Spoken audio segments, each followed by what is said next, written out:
Hello, hello, everyone. Welcome, I feel genius like readers. yes, my introduction, my official bookseller voice here is not going to be nearly as much fun as all of the voices that you're about to hear from our author here. But there's this fun little window when everybody is joining, but still connecting to audio. So we're just filling time so that nobody feels like they're missing anything. But we're so glad to have you all with us tonight. I know we're just before 7 o'clock here, but we have a lot to get to, and there are some very fun surprises in store for all of you. So we'll go ahead and get started. My name is Jenny. I am with Anderson's Bookshops, and we are so excited to have you with us tonight to welcome one of our favorite authors. Chris has visited us many times. We're super lucky. And though this is a virtual event, we're so glad he's with us tonight. Chris Grabenstein, of course. Who has been with us. We've just decided, well, I'll get into that in a little bit. You're going to find out how many books this amazing author right here has written, and you are going to gasp. It is a big number. So think about what your guess might be. We just like to take a moment to thank you for being with us tonight. I know that everybody is, there's a lot of Zoom going on in the world, but we appreciate you taking the time to be with us for this specific event. If you are not familiar with us, Anderson's is an independent bookstore outside of Chicago. We have been run and owned by the Anderson family for 6 generations now, which we've sort of recently figured out makes us the oldest single family run bookseller in the country. We've been run by the Anderson family the whole time. So that's pretty amazing. And we're pretty proud of our history there. And in our communities, which are stores in Naperville, Illinois, and Downers Grove, Illinois. Of course, COVID has been difficult for everybody, but small family businesses are especially hard hit. So your support tonight and your attendance here really means a lot to us. So we just like to say thank you for being with us. We do have a lot of things going on. We've been doing a bunch of virtual events the last year or two. So we have a lot coming up. So please visit our website, which is andersonsbookshop.com, or any of our social media pages to find the next one that you might not want to miss. I do want to bring special attention to 2 coming up. On the 14th of December, we will have Sharon Draper, another amazing middle grade author. And tomorrow night, you're going to have 2 nights back to back of fun here. I highly suggest that when you have a great time tonight, make sure you're with us tomorrow night. We have the one and only Owen Colfer joining us from Ireland in conversation with Ridley Pearson. And I know you know all of those authors' names because they all make you laugh, just like you're going to laugh tonight. So please do join us for those. As a quick accessibility note, I'm going to go ahead and enable live transcription. So if you'd like subtitles or a full transcript as provided by Zoom, you can choose that using the live transcript or CC button down at the bottom of your own screen. You can also choose to hide that subtitle if you prefer. Okay, on to tonight. This is the book birthday of The Smartest Kid in the Universe, #2, Genius Camp, from the fabulous Chris Grabenstein, who is the New York Times bestselling author of course, the Mr. Lemoncello series and the Welcome to Wonderland series, as well as the co-author of many page turners with James Patterson, including the Max Einstein series and Shine, which was co-written with his wife, JJ. Chris lives in New York City. And tell me now, Chris, we decided beforehand, what number book is this, do you think, for you, with everything included? I was kind of handing him up because I started out writing books for adults, and writing for kids is a lot more fun. But yes. I think they're all on that shelf back there. I think this will be book number 75, if my math is correct. If I had eaten my jelly beans, I'd be able to do the math a little bit quicker, but I think it's 75 books. Congratulations. That is really an amazing accomplishment. And we are so lucky that you've been writing all those for all of us for so long. Well, thank you guys for reading them. And thank you, Andersons. You guys have been big supporters of mine through the years. And I love coming out to your store. And hopefully we were just kind of chatting maybe next year. Yes, fingers crossed. Well, tell us all about the next book in the series. I'm going to turn it over to you. All right, I'm going to share my screen with you guys. So let me make sure that's working. There we go. Oh, there's my screen. Yes, welcome. This is the book birthday party for the second book in the Smartest Kid in the Universe series called Genius Camp. So this is the first day it's been out there. It's been very exciting. You know what I do the first day a book comes out is I get the audio book and I get the copy of the book and I sit down and I reread it again and remember what it's all like. You guys are in for a treat. And as we were talking about, I have written a lot of books for readers your age. I've written the Mr. Lemoncello series. I've done Welcome to Wonderland. My wife JJ and I did Shine. Love that book. And I've written a lot of books with Mr. James Patterson. But one of the questions I get asked all the time is, oh, these are the two books. Now, the first book, it started out with The Smartest Kid in the Universe, which came out this time last year. Today, we've got The Smartest Kid in the Universe 2, Genius Camp. But the question I get asked an awful lot about all of my books is, where do you get your ideas? Do you go to the Idea Depot and buy them off the shelf? No, no, no. When you're looking for an idea for a story, you got to look for something a little bit out of the ordinary, something a little bit unusual, because remember, nobody wants to read nice stories about nice people having a nice day, or ordinary people doing ordinary things in an ordinary way. So this whole series, this whole Smartest Kid series, started one day when I was remembering my least favorite Halloween candy. I don't know if you guys still get these. I was never a big fan of Smarties. They come in like a little plastic tube, and they're all pastel colors, and it sort of tastes like chalk that you're eating. And in England and Canada, maybe they're here in America, there's a kind of an M&M called Smarties. They don't taste as good as M&Ms. But I said to myself one day, I remember I was just out taking a walk, which that's another trick. If you want to come up with ideas for stories, take out your earbuds and just go for a walk for like a half an hour, and you'll be surprised by what kind of wild ideas pop up into your head. So one day on a walk, I said to myself, what if I could eat a Smartie and become a Smartie? What if there was such a thing as ingestible knowledge? So the next thing I do after I get like a goofy idea like that is like, I wonder if it's even possible. Has anyone done any like research on that? Is ingestible knowledge a possible thing? So I did a bunch of searching on the internet, and I came across a TED Talk. Now, TED Talks are these quick little lectures given by very smart people, and they're only like 15 minutes long, but they had an eminent futurologist from the Massachusetts Institute of Technology. And this guy had correctly predicted everything for the past 30 years. He said, one day we will read newspapers and magazines on our telephones. And people just laughed at him. He said, one day we will do video conferences over computers. And people like, that'll never happen, pal. He said, one day there will be a device inside your car that will communicate with satellites up in the sky that will help you navigate your vehicle. And people said, it's not going to happen.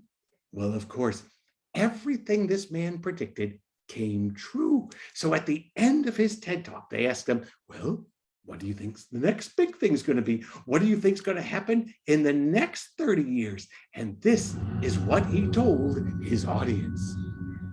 My prediction is that we are going to ingest information. You're going to swallow a pill with no English. You're going to swallow a pill with no Shakespeare. And the way to do it is through the bloodstream. So once it's in your bloodstream, it basically goes through, it gets into the brain. When it knows that it's in the brain, the different pieces, it deposits it in the right places. So it's ingested. So at least according to one guy from the Massachusetts Institute of Technology, ingestible knowledge could be a thing. So armed with that, I always start out by saying, what if? So what if there was a genius young scientist named Hazim Faruqi who found a way to create ingestible knowledge? And then he put that ingestible knowledge into jelly beans. And then he took a jar of those jelly beans to a hotel where an eminent futurologist was giving a talk. And then the event coordinator at that hotel had a son who was very lazy, or at least exertion challenged. And then that son didn't want to cook. He was too lazy to cook dinner for himself. So he went to the hotel to mooch a free meal. And then he saw the jar of jelly beans sitting right there. And then, since no one had written their name on the jar, he opened the lid and he ate all the jelly beans. And then he started speaking Swahili because he had become the smartest kid in the universe.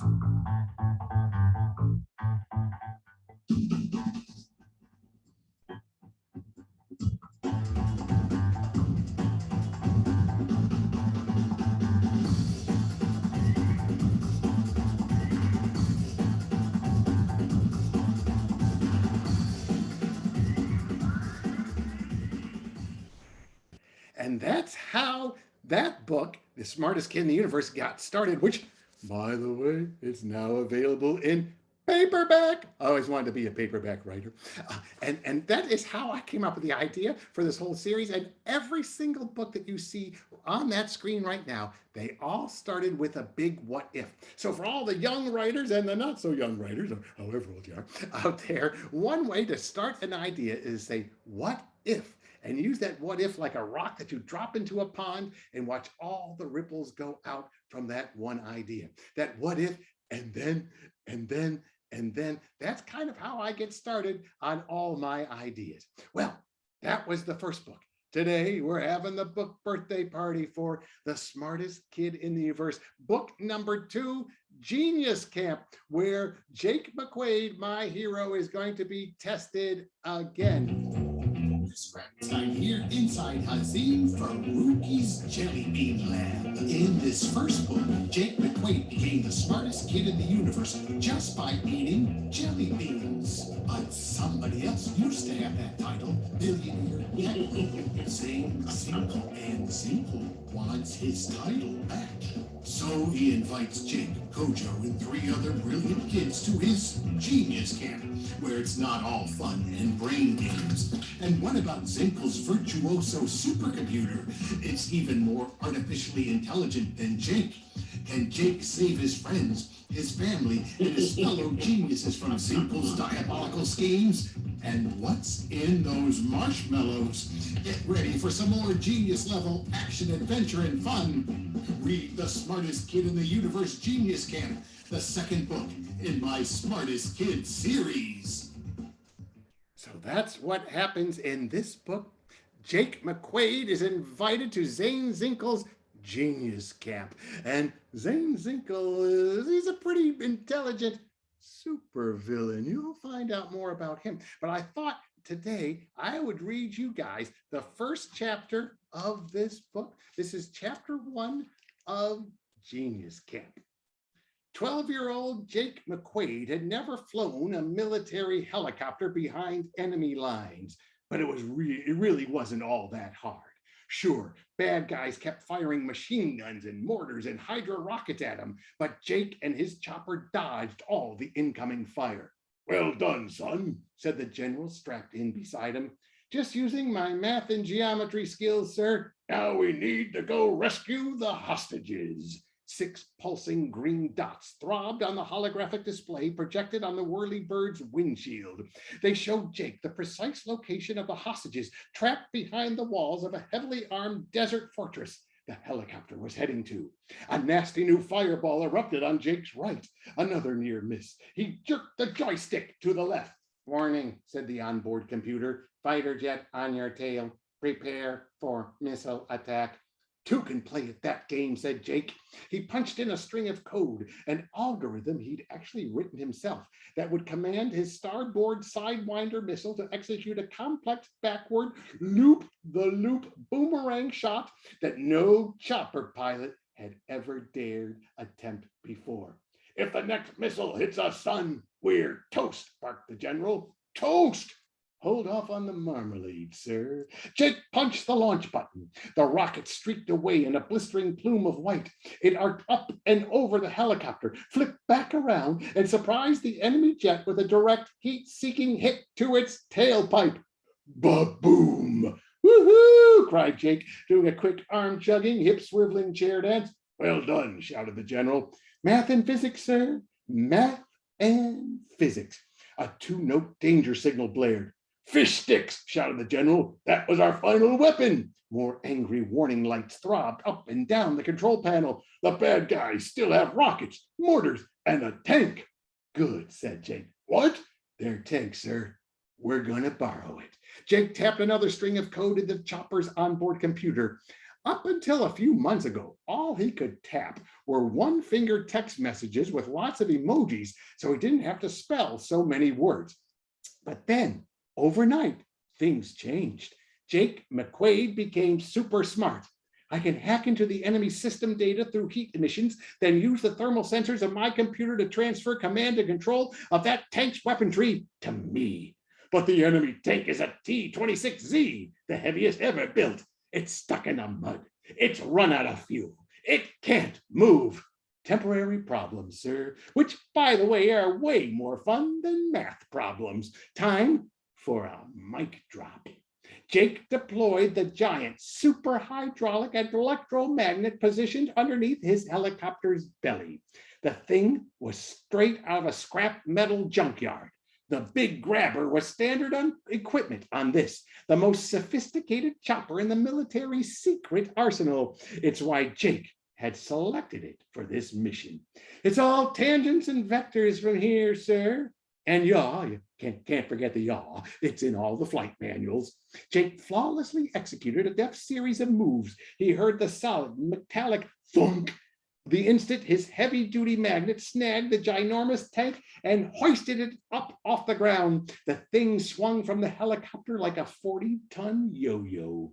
Jake, of course, still had to evade incoming mortar rounds and a few more rocket shots, but avoiding those blasts was a simple matter of three-dimensional point plotting. Finally, at precisely the right moment, and compensating for the arc of the dangling tank swing, he fired.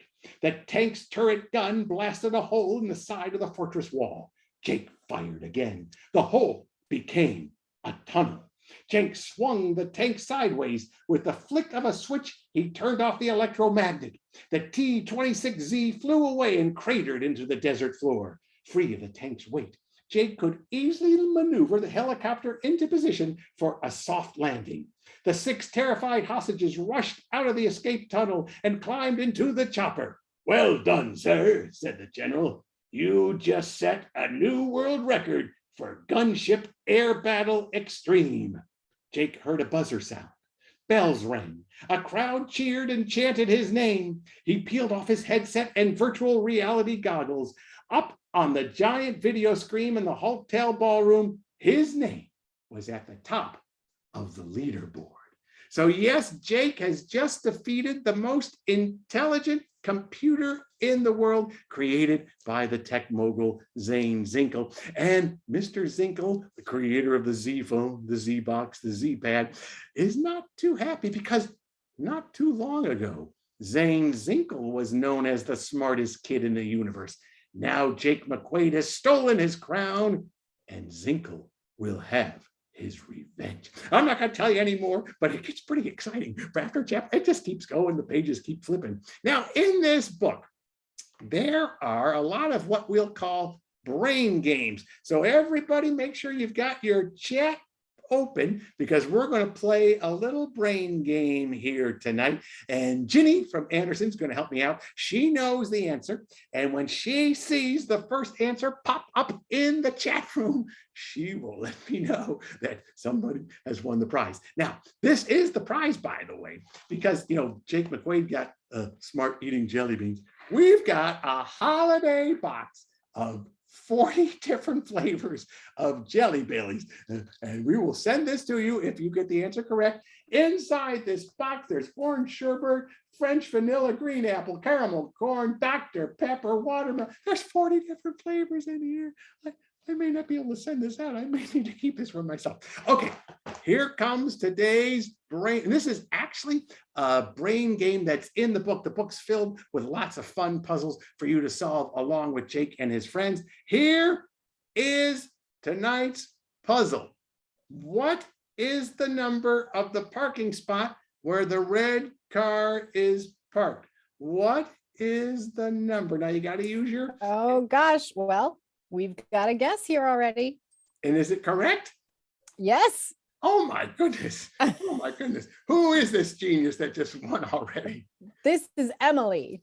Emily, you're a genius. You knew that to solve this, you have to flip it over. You see, first time I played this puzzle, I spent all day going, let's see, there's the 8s, and you get rid of the 8s and move the 6s, but all you got to do is change your perspective, and you know that it's 86, 87, 88, 89, 90, 91. Emily, let's give Emily a round of applause. Now, Emily, if you will please send to me, write this down, author@chrisgrabenstein.com, and don't everybody write me email saying, my name is Emily. Just the real Emily. Please send me an email with a good shipping address and I hate to say it, I'm going to ship out these jelly beans. They won't be here for me, but that'll be fun. So Emily, congratulations. Let's give her a round of applause. Yay! Yay! All right. So that is all about the smartest kid in the universe. And if I may make a suggestion, I think if you were to get both books from Anderson's, the first book and the second book. I'm having trouble hearing you. Oh, Siri's talking to me now. Never mind, Siri, you did not win the jelly beans. You did Emily not. did. Emily did not. But you can get both books from Anderson's and maybe get a little bag of jelly beans to put in the old stocking stuffer, put under the menorah. So that's just my suggestion. But I am ready now to see. I want to stop screen sharing and see if you guys have some questions that you've been wanting to ask about the smartest kid or anybody, any of the other books that we have written so far. And I'll let Ginny, do you want to be in charge of picking and helping me figure out? Absolutely. So right. If everybody could type your questions in the chat, that'll help us keep things organized and give everybody a chance to hopefully, because I've learned your typing skills. I know our younger readers here, maybe you've got an older person, a grown up with you who can figure that out. Here's one from Alex. This is you start with the hardest one, you guys.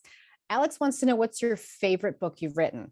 Oh, my favorite book I've ever written is the one I wrote with my wife called Shine. Shine. That's my wife. Yes, that will always be the answer. But it actually is one of my favorite books, and we've really been kind of honored. It's been nominated for 3 or 4 or 5 different book awards this year, which is kind of exciting. And all of my books have humor and heart in them. This one's got Shine's got a lot of humor and heart in it, but it might have just a little more heart in it because my wife JJ has the biggest heart of anyone I have ever met in my life. And so that one is one of my favorites. And I do love all my Limoncello books over here. And we're really excited that next spring, there will be a prequel to the Limoncello series called Mr. Limoncello's Very First Game, all about Luigi Limoncello when he was 12 going on 13 years old, and some events that happened in the summer when he was 12, 13 that made him who he is when he grew up. So that's really exciting. That's coming up. And we've announced it. So I think I could talk about it. There's going to be a graphic novel of the first book, Escape from Mr. Limoncello's Library. And Douglas Holgate, who does all the illustrations in the Last Kids on Earth books, is doing all the illustrations for us. And that's going to be exciting, but that's not coming out to 2023. There's 256 pages with 6 panels of drawings each. It takes a long time to draw those pictures. But see, we writers, we just type, but artists have to go like that. So that's another favorite. I love Dog Squad. That came out last year. That is one of my absolute favorite. It was based on my late dog, Fred, who was a Broadway star. And we sort of imagined a life that Fred could have had if he hadn't ended up with us, if he ended up on TV instead. So I guess I love them all. We have a motto here: no stinky books. So I love them all. Absolutely. But Shine's my favorite. Shine's my favorite. Yes. I love it. So Riley wants to know, are you going to create a movie from the Smartest Kid in the Universe series? Well, there has been a little bit of interest in it from Hollywood, but you know what's really interesting is Escape from Mr. Limoncello's Library was turned into a movie on Nickelodeon. And before that book even came out, it was optioned, which is the first step in becoming a movie. That means a producer reads the book and says, this would make a good book. Usually they talk like that a lot. This would make a good movie. And so they option it. They give you like a couple dollars, and you can't give the rights to anyone else. So it was optioned before the book even came out, but the movie didn't come out till 5 years after the book was published.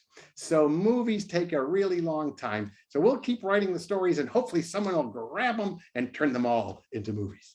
Yes, we can. So I'll share your stories with as many places and as many people as possible. Yeah. All right. So Shine is your favorite. Will there be a sequel to Shine?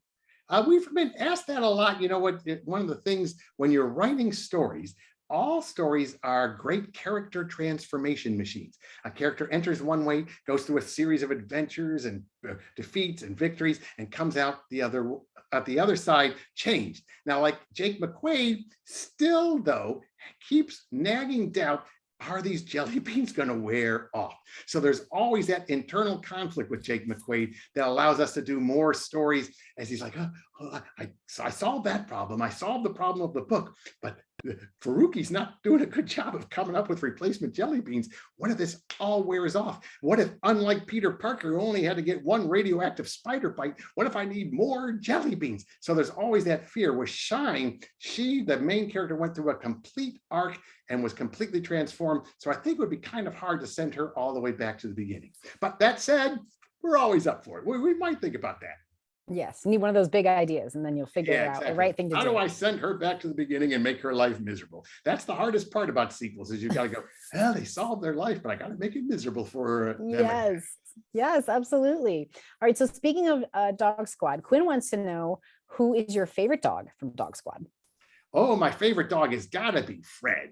I mean, absolutely. Fred's the lead character in Dog Squad, and he's also based on our late dog, Fred. And writing the book, it was kind of fun for me to remember his facial expressions, the way he wagged his tail, the fact that he had this little white tip at the top of his tail. So that was great. But if I had to pick another dog in there, I think I'd pick Scruffy. I always hear Scruffy talking like this. Scruffy's like the New York kind of dog. He's like the smart aleck of the dogs.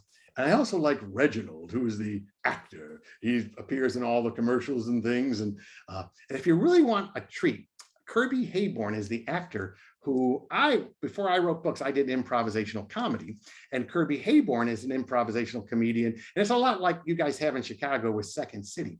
But Kirby, it's like every once in a while, you come across a narrator. My wife, JJ, narrated my first books. She's a voiceover actress too, the ghost stories. And because that came from a perspective of a little kid, and she was great at that. So she was a voice, and Kirby is the other voice who completely captures like the voices I heard when I was writing it. So if you want to have a movie of the mind, get the book, and then also get the audiobook. Yes, which you can get at Libro.fm. I was going to say, Libro is right with you guys, yeah. And that helps. Yes, you can still support independent bookstores. Yeah. Absolutely. So Riley wants to know if there's going to be a Dog Squad 2. I think the moral of the story is we just want more, Chris. Just more. Yes, there is going to be a Dog Squad 2. In fact, my brilliant editor, Shana Corey, and I just had the treat of getting Beth Hughes as the artist of those. And we have a second book coming out. You can see it right back there. There it is, somewhere. These are all the books in progress back there. That's the stack of books. The second book is going to be called Dog Squad 2 Cat Crew. And so Fred is going to have to learn to perform with some cats. And if any of you guys are cat owners, you know that they don't perform on command as easily as dogs. So there's a lot of fun in that one. And there's a nefarious villain in that. We always have some fun nefarious villains. And Shana and I just got to look at all the illustrations, the first sketches for those, because the Dog Squad books are heavily illustrated. I think there's 50 to 60 illustrations in each one of those books. And it's going to be a fun story. I might like it even better than, I always like I like the new one. This is even better than the first one. It's the shiniest, right? Exactly. It's the shinier one. Yes. And Nat would like to know, how do you come up with all of the games in your books? Well, I do a lot of research and looking around, and I found some really fun brain teasers out there in the world. I try to make sure it's a general one, and then I sort of craft them to fit what I need. And I love that, because when I was a young reader, I was what they called a reluctant reader. I like to think that I was a super critical reader. I just wanted to read books that were fun or got a movie projector going in my brain. So I loved books that had any kind of puzzle for me to solve, because that made it interactive for me. I got to do something besides just read about dew on the grass or pretty pictures. So I try to make my books as interactive as possible. And I love getting emails from kids and parents who talk to me about their reluctant readers, or how they didn't like to read until they picked up one of my books, because I'm writing for the kid I was when I was 10 years old. That's amazing. We have those customers come into the bookstore all the time and hand them one of your books. Here's a question from Yosef. What tips do you have for want-to-be writers? Well, if you want to be a writer, the first thing you've got to do is become a reader. Read, and then write. Now, everybody says that, but it's kind of true. I'll tell you, when I first started writing books, I know I've written 75, but my first ones, the ones that got rejected, I was kind of imitating Stephen King, who is an adult writer, who is one of my favorites. So that is not a bad way to do what they call fan fiction, where you sort of read how someone else has told a story and see if you could tell a story like that. And you do that to get practice with the shape and the form and the structure of storytelling. And then eventually you develop your own voice, because that's what people really want to hear, is what you have to say. And another thing that's I did a Zoom once with a classroom of fifth graders, and a fifth grader said, "Did you watch a lot of Twilight Zone episodes when you were a kid?" And I said, "Well, first of all, how do you know about Twilight Zone?" I said, "Duh." And now everything's available. You can stream anything online. So obviously he'd seen Twilight Zone. And the answer was, yes, I did. Because the Twilight Zone are these brilliant little, they're probably, we get rid of the commercials, what are they, 22 minutes long? And they're stories that have a beginning, a middle, and a twist. And everything in that story is leading up to that twist at the end. And it's sort of like when you write a story, you're creating a puzzle. So when someone gets to the end, they go, "Oh, that's why I read all that stuff in the beginning about, oh, the computer. Oh, I see why all that was there." So you really, nothing should be in your story that isn't there for a reason. There was a famous playwright named Anton Chekhov who once said, "If there is a rifle hanging over the fireplace in Act 1, someone better fire that rifle before Act 3 is over." Why put it into the scene if you're not going to use it? So there's little things like that. And the other advice I went to a book signing once, and a young reader came up to me, and they had this thing this thick. They had written a book, and they'd written it really tiny, tiny, tiny. And it's like, "Oh, no, don't do that." Because, my books, the book Shine that we were talking about, my wife JJ and I worked on that book for over 2 years and did 7 different drafts. So there's a lot of work that goes into all of these stories. So when you're a young writer, start out writing short stories. If you can write a short story with a beginning, a middle, and a twist, and maybe your friends or your parents go, "Oh, I didn't see that coming. You fooled me," then you're on your way. You can write a novel when you're all done with soccer practice and piano practice and stuff. Good I'm too advice. busy right now. Absolutely. Emily wants to know, our brain teaser winner here, what age were you when you decided you wanted to write books? Well, I knew I wanted to be a writer. Well, in 5th grade, when I was 10 years old, I grew up in a little town called Signal Mountain, Tennessee, which is outside of Chattanooga, Tennessee. And the Lions Club had an essay writing contest. I entered and won first prize. It was my first writing award ever. Then in 7th grade, I was very lucky, and I'm very thankful to the teachers I had along the way, because I had a 7th grade teacher who loved to laugh. And whenever we turned in homework assignments, I used to like to read the funny columns, like the humor columns in the newspaper. And I said, "Why do these essays we turn in as homework have to be so boring and serious and dull? Can't something be funny?" So I wrote these funny essays. And fortunately, my 7th grade English teacher, Mrs. June P. Garrett, loved what I wrote so much, she scribbled in the margins of one of my papers, "You will make your living as a writer someday." And when a teacher tells you something like that, you know it has to be true, because teachers everywhere take a solemn vow to never, ever lie to children. Plus, if my parents had said, "Oh, Chris, you're so talented, you could be a writer," I would have said, "You're my mother and father. You get paid to say nice things about me." But a teacher, an adult who's in no way related to you, says something like that, you go, "Oh, maybe that's true." So the next year, by the time I was in 8th grade and we had to write that essay, "What do you want to be when you grow up?" I wrote, "But now my mind has changed. I want to be a writer or a comedian when I grow up." So by age 13, I made up my mind I wanted to be a writer or comedian. I had great teachers in high school who helped me learn more about Mark Twain, Ernest Hemingway, William Shakespeare. I wrote for every school newspaper I could ever write for. I went to college and I studied broadcasting, journalism, advertising. And I wrote for the daily newspaper. I actually wrote one of those humor columns. I acted in plays so I could be a comedian. So I'm still living my 8th grade dream. Then I moved to New York City with 7 suitcases and a typewriter, $1,000 and big dreams, and had no place to stay, no job. But I stayed here, started doing improvisational comedy with a troupe. We had a guy named Bruce Willis in our troupe. He shaved his head, moved to California. We don't know what happened to him. And I wrote for the Muppets. I was doing everything I could to write. I wrote a made-for-TV movie called The Christmas Gift, starring John Denver, which was first on CBS way back in 1986. It's still on TV today, probably at 3 o'clock in the morning, and my mother will probably be the only one still watching it. And then I got a job writing commercials in a big advertising agency. And my first boss in advertising was James Patterson. Before he wrote books, he and I wrote commercials for Burger King about flame broiled Whoppers. Good times, good times. So I did advertising for almost 20 years. I was back and forth to Chicago a lot. We filmed a lot of food. All the food photographers were in Chicago. We'd go to Chicago. Yeah, we'd go and shoot there. And I did that for almost 20 years. And then in 2001, I said, I don't want to write commercials for the rest of my life. So I quit my job. I was an executive vice president, group creative director at one of the largest agencies in the universe. But I just quit. And I said, that James Patterson had a pretty good second career when he quit advertising. He did. So I started writing books. I was rejected for 4 years, but it only took one book to get sold. And that was 2005. My first book came out. Now it's 16 years later. We have the 75 books. So the short answer is I've wanted to be a writer ever since I was 10 years old and realized I was no good at anything else. But I didn't really want to start writing books until after I quit advertising. Oh, my life just flashed before my eyes there. Yes, that was quite the recap. But absolutely the power of a well-timed comment from a respected adult like that teacher has made all the difference to you. What you said your parents, if your parents had said, oh, I want to be a writer, you would have said, oh, well, you're paid to say that. What did your parents think you were going to be? I don't know. My father was a chemical engineer and was very logical and very, I don't know if any of you guys are engineers out there or know engineers, but they're very meticulous. They have details, they've got plans, things work out. Yes. Do not go to New York City with 7 suitcases and a typewriter.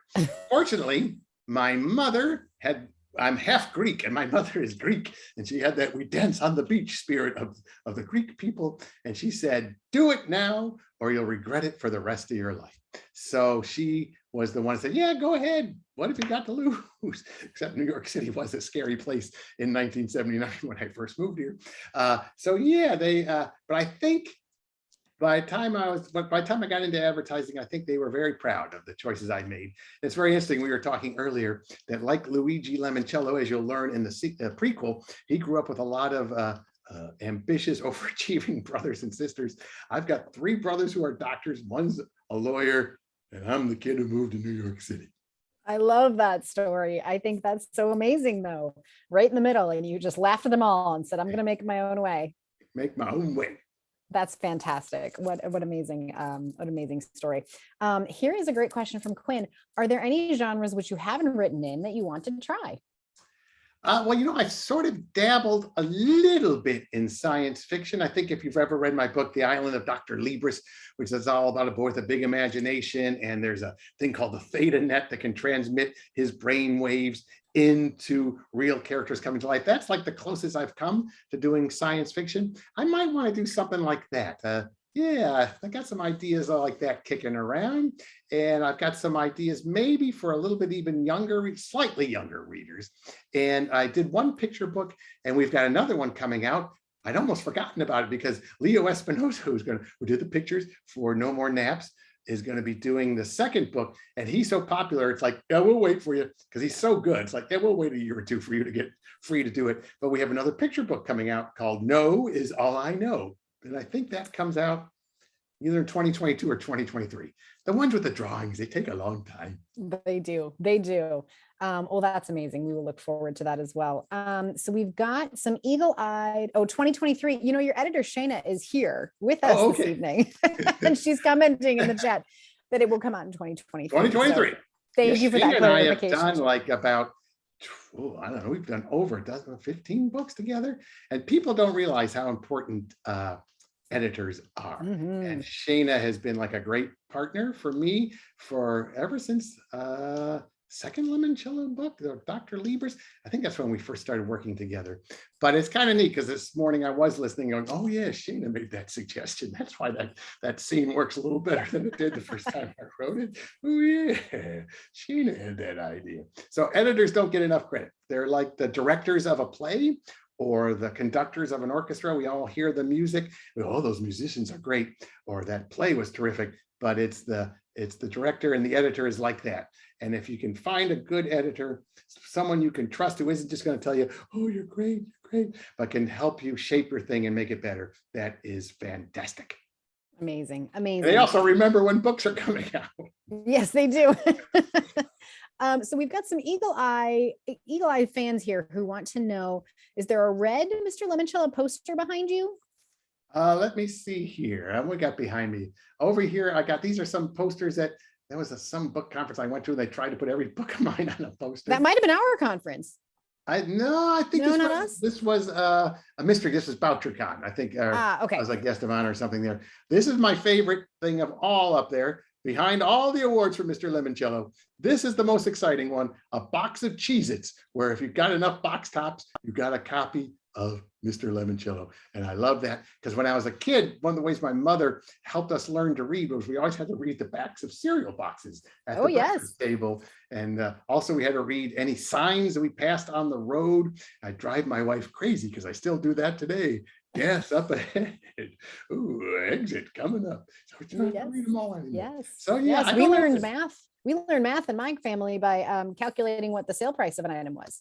Wow, really? Oh yeah. Oh, so yes. That's good. Yeah. So it's kind of fun. Yeah, I got a lot of neat stuff I've collected back there over the years. Krispy Kreme donuts were really big in Chattanooga. And one of the most fun school visits I ever did is I got to talk to the 5th graders at Wilts T. Thrasher Elementary on Signal Mountain, Tennessee, which is where I went to 5th grade.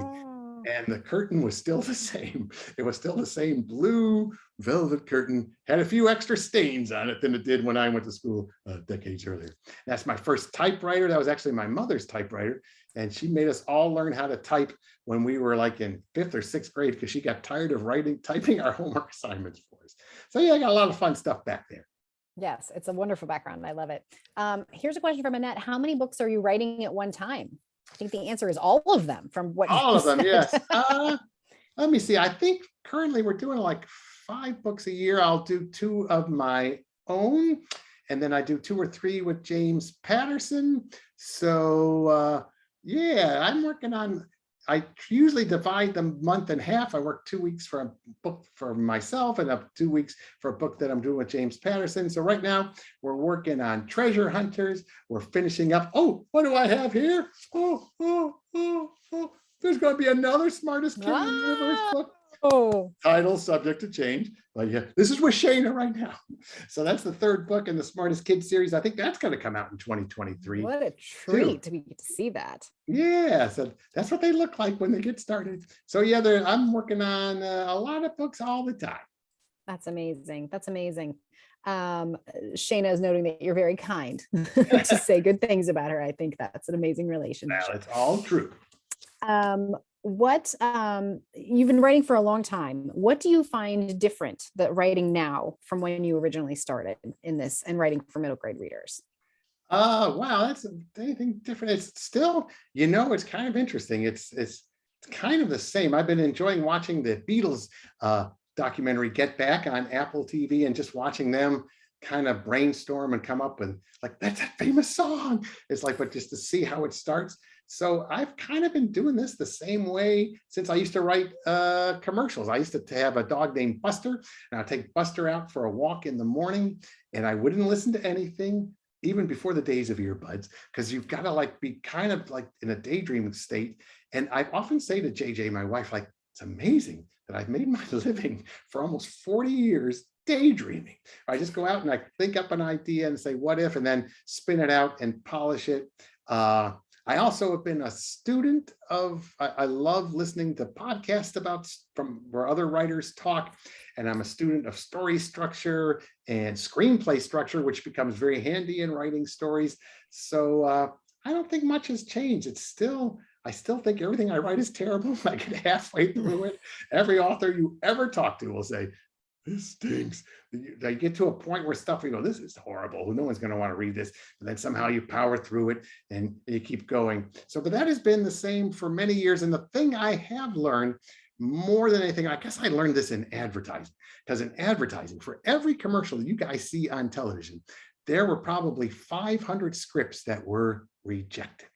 And if all you were doing, if all you judged your value by was how many scripts you got produced, you would just be a very sad person. So what you had to do was enjoy the actual creation of the script.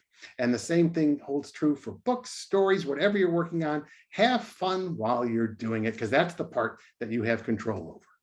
Right, right. And how do you handle, I mean, you said you wrote, before you got your first book published, you were rejected several times. How did you handle that rejection?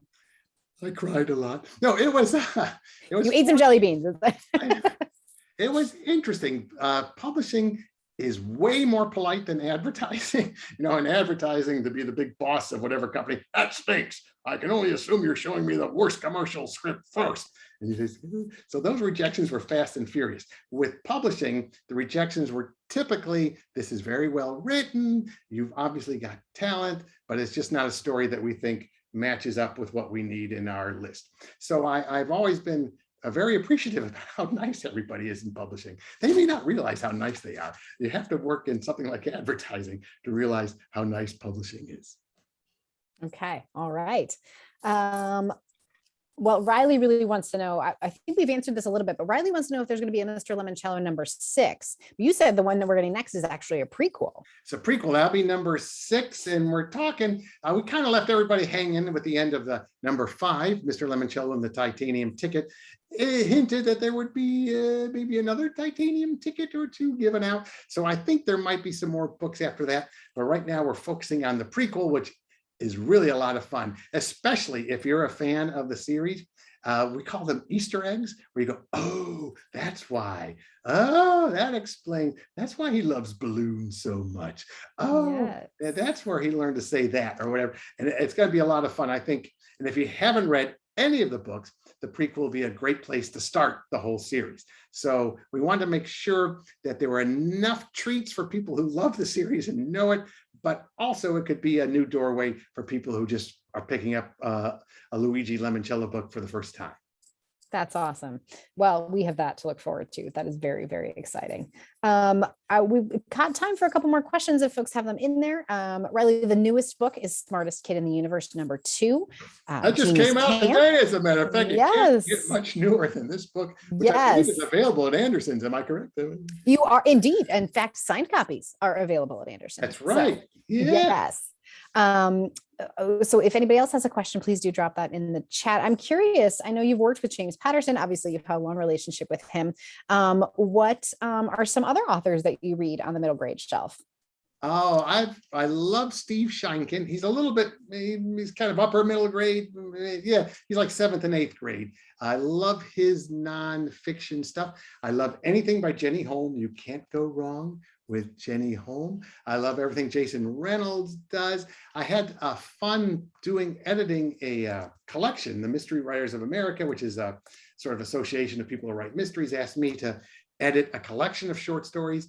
And in there, I got to invite people like Stuart Gibbs to contribute, Lamar Giles to contribute, Fleur Bradley. So I got to invite a bunch of people to contribute. And then there were also 10 authors who entered a contest that some judges judged and stuff. So that's a good introduction to a lot of middle grade authors, is to pick up that. It's called Super Puzzle-tastic Mysteries. And we did it like my favorite books when I was a kid at Christmas. I love getting these 1-minute mysteries or Encyclopedia Browns where you'd read the story and then you had to solve it yourself and flip to the back of the book. Yes, I love those. Yeah, so there's like 20 stories like that. And so that was a lot of fun.